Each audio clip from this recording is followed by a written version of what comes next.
देश न्यूज में आपका स्वागत है। मैं हूं आपके साथ धर्मिष्ठा और आप देख रहे हैं हमारा खास कार्यक्रम ब्लैक बॉक्स। ब्लैक बॉक्स में हम बात करेंगे ज्वलंत मुद्दे की, जिस पर अभी कुछ समय पहले ही चर्चा भी हुई है और कहीं ना कहीं इतिहास में इसको काला अध्याय भी कहा जाता है। कहा जाता है कि यह भारत के इतिहास का एक काला अध्याय है। 26 जून को लोकसभा स्पीकर जो थे ओम बिरला ने इमरजेंसी की 49वीं बरसी पर आपातकाल को लेकर निंदा प्रस्ताव पेश किया।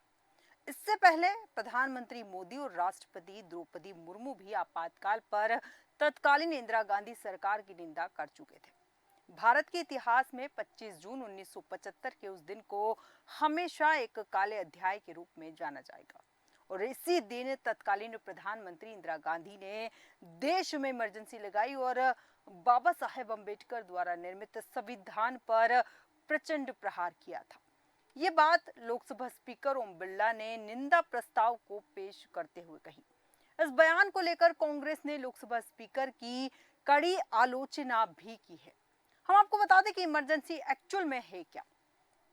भारतीय संविधान के अनुच्छेद 352, 356 और 360 में इमरजेंसी का जिक्र है। इमरजेंसी वो स्थिति होती है जब विपरीत परिस्थिति के कारण देश की कानून व्यवस्था को सख्त कर दिया जाता है। इससे सरकार के पास अतिरिक्त और असीम शक्तियां आ जाती है। इस निंदा प्रस्ताव से भारतीय जनता पार्टी को क्या फायदा, संविधान के जानकार और मध्य प्रदेश विधानसभा के पूर्व प्रमुख इस पर कहते हैं कि इमरजेंसी पर लाया गया ये निंदा प्रस्ताव पूरी तरह से राजनीतिक कदम है।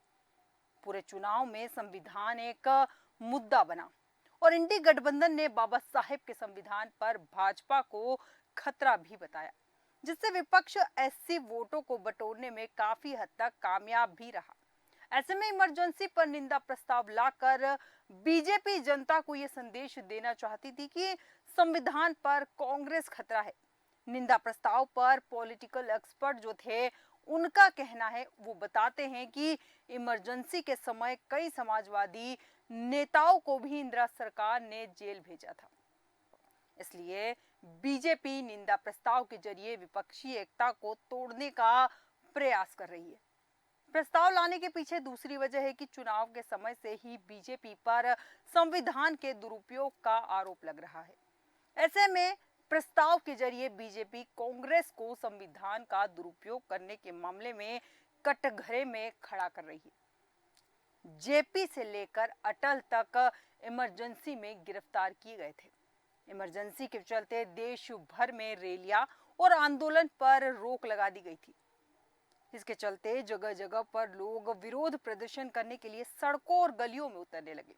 रिटायर्ड जस्टिस जेसी शाह की एक रिपोर्ट के मुताबिक Misa maintenance of internal security act के तहत देश भर में 35,000 लोगों को 75,000 लोगों को डिफेंस ऑफ इंडिया रूल्स के तहत गिरफ्तार किया गया और इन सभी गिरफ्तारियों में जयप्रकाश नारायण, मोरारजी देसाई, राजू नारायण, मुलायम सिंह यादव, विजया राजे सिंधिया, अटल बिहारी वाजपेयी, लाल कृष्ण आडवाणी, जॉर्ज फर्नांडिस और अरुण जेटली सहित कई नेता शामिल थे। और इसके अलावा इमरजेंसी में सरकार ने उस वक्त तकरीबन 60 लाख लोगों की जबरन नसबंदी भी करवाई थी। इमरजेंसी के दौरान इंदिरा गांधी के बेटे संजय गांधी अपना 5 पॉइंट एजेंडा चलाते थे। ये 5 पॉइंट एजेंडा पेड़ लगाना, दहेज प्रथा खत्म करना, निरक्षरता हटाना, झुग्गी झोपड़ियों को हटाना और परिवार नियोजन था। इतिहासकार रामचंद्र गुहा का यहाँ मैं जिक्र करूंगी क्योंकि उन्होंने अपनी किताब इंडिया आफ्टर गांधी में लिखते हैं कि संजय गांधी के 5 एजेंडे में से 4 नीरस और अनाकर्षक थे। ये उन्हें करिश्माई नेता बनाने के लायक नहीं थे, लेकिन परिवार नियोजन एक बड़ी योजना थी और परिवार नियोजन के नाम पर संजय गांधी ने सामूहिक नसबंदी का आदेश दे दिया था और इसके लिए सरकार का पूरा तंत्र एक्टिव हो गया। संजय 1 साल के भीतर नतीजे चाहते थे। उन्होंने मंत्रियों को नसबंदी कराने का टारगेट दे दिया, जिसे हर संभव तरीके से पूरा करना था। इसके चलते देश में गरीबों, अल्पसंख्यकों को लालच देकर जबरन नसबंदी कराई जाने लगी। इमरजेंसी के दौरान हुई नसबंदी का कोई सटीक डेटा उपलब्ध नहीं है, फिर भी जो डेटा उपलब्ध है उसके मुताबिक 1977 तक 60 लाख लोगों की नसबंदी करा गई थी और बताया जाता है कि उसमें कई नौजवान थे, उनकी भी नसबंदी करा दी गई थी। गरीबों की झोपड़ियां उजाड़ दी गई, विरोध किया तो उन्हें गोली भी मार दी गई। इमरजेंसी के दौरान ये चीजें भी हुई थी। इमरजेंसी के दौरान संजय गांधी ने राजधानी दिल्ली का सौंदर्यीकरण कार्यक्रम चलाया, जिसमें दिल्ली की झुग्गी झोपड़ियों और बस्तियों को हटाया जाने लगा। इंडियाज रिलक्टेड अर्बनाइजेशन थिंकिंग बियॉन्ड किताब के मुताबिक 1975 से 1977 के दौरान इस विध्वंस के चलते 1 लाख झुग्गियों में से रहने वाले लगभग 7 लाख लोग बेघर हो गए थे और 19 अप्रैल को दिल्ली में जामा मस्जिद के पास तुर्कमान गेट इलाके में अधिकारियों का दस्ता बुलडोजर के साथ बस्ती को गिराने पहुंचा। तभी बस्ती के लोग इस विध्वंस के विरोध में सड़क पर उतर आए। अधिकारी फिर भी नहीं रुके, जिसके चलते उग्र हो गए और अधिकारियों के आदेश पर पुलिस ने प्रदर्शनकारियों पर ओपन फायर शुरू कर दिया। आधिकारिक आंकड़ों के मुताबिक इस घटना में 10 लोगों की मौत हुई थी, लेकिन स्वतंत्र शोधकर्ताओं के मुताबिक 400 लोगों ने इसमें अपनी जान गंवाई थी। इसे तुर्कमान गेट नरसंहार नाम दिया गया। 31 मई 1978 को इंडियन एक्सप्रेस जो था वहां पर खबर भी छपी थी। इस घटना पर हेडिंग दी गई थी। यहाँ हम उस समाचार पत्र का जिक्र इसलिए कर रहे हैं क्योंकि उसमें हेडिंग थी, उसने साफ लिखा था कि इंदिरा गांधी ने ही अधिकारियों को तुर्कमान गेट को ध्वस्त करने के लिए सख्ती बरतने के आदेश दिए थे, जिसके चलते पुलिस ने ओपन फायरिंग कर दी थी और तुर्कमान गेट फायरिंग और डिमोलिशन की जांच के लिए 2 सदस्यों की कमेटी बनाई गई थी और इस कमेटी के आरसी जैन और डीके अग्रवाल ने अपनी रिपोर्ट में कहा कि इंदिरा गांधी ने अधिकारियों की मर्जी के खिलाफ आई शिकायतों को नजरअंदाज कर दिया। इस कमेटी ने पाया कि डिमोलिशन की जगह अक्सर राजनीतिक विचारों पर तय की जाती है। जनसंघ के गढ़ और जामा मस्जिद के क्षेत्र उनके निशाने पर थे। समिति ने संजय गांधी को भी कई विध्वंसों के लिए जिम्मेदार बताया। इसके अलावा इमरजेंसी के दौरान प्रेस की आजादी पर भी रोक लगी। छपने से पहले जो समाचार पत्र थे वो चेक किए जाते थे। सरकार ने इमरजेंसी लागू करने के साथ ही प्रेस की स्वतंत्रता भी छीन ली थी। सरकार के खिलाफ समाचार पत्रों पर रोक लगा दी गई। अखबार छपने के पहले सरकार से क्लियरेंस लेना जरूरी कर दिया गया।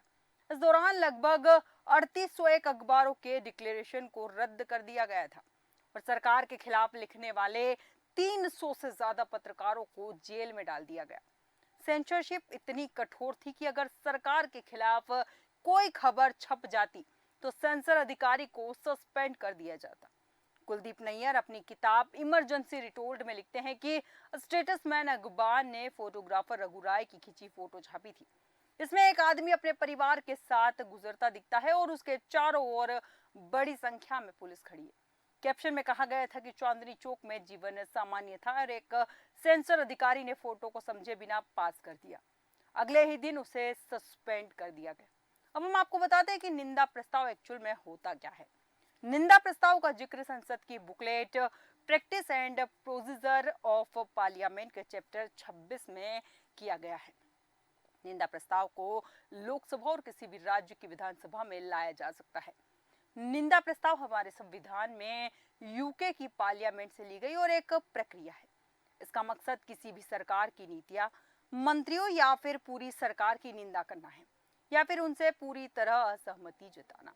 ये प्रस्ताव सिर्फ प्रतीकात्मक होता है और इस प्रस्ताव को लोकसभा का कोई भी सदस्य पेश कर सकता है।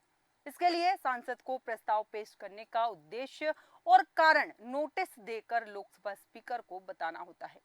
लोकसभा स्पीकर के नोटिस स्वीकार करने के बाद ही डिस्कशन और वोटिंग के लिए समय तय होता है। इस प्रस्ताव को लोकसभा में पास होने के लिए पक्ष में सिंपल मेजोरिटी यानी सदन में उस समय मौजूद सदस्यों के 50% से अधिक मत की जरूरत होती है।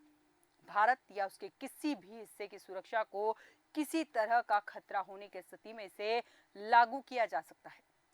बाहरी आक्रमण, युद्ध या फिर देश के अंदर कलह या बड़ी आपदा आने पर नेशनल इमरजेंसी लगाई जाती है। संविधान के अनुच्छेद 352 के तहत नेशनल इमरजेंसी लागू करने का प्रावधान है राज्य आपातकाल या राष्ट्रपति शासन जब कोई राज्य सरकार संवैधानिक प्रावधानों का पालन नहीं करती, मतलब यह कि राज्य का संवैधानिक सिस्टम फेल हो जाता है, तो राष्ट्रपति राज्य सरकार को अपने नियंत्रण में ले लेती है। इसे राष्ट्रपति शासन कहा जाता है। शासन व्यवस्था राष्ट्रपति की निगरानी में राज्यपाल चलाते हैं और भारतीय संविधान के अनुच्छेद 356 के तहत राष्ट्रपति शासन लगाया जा सकता है।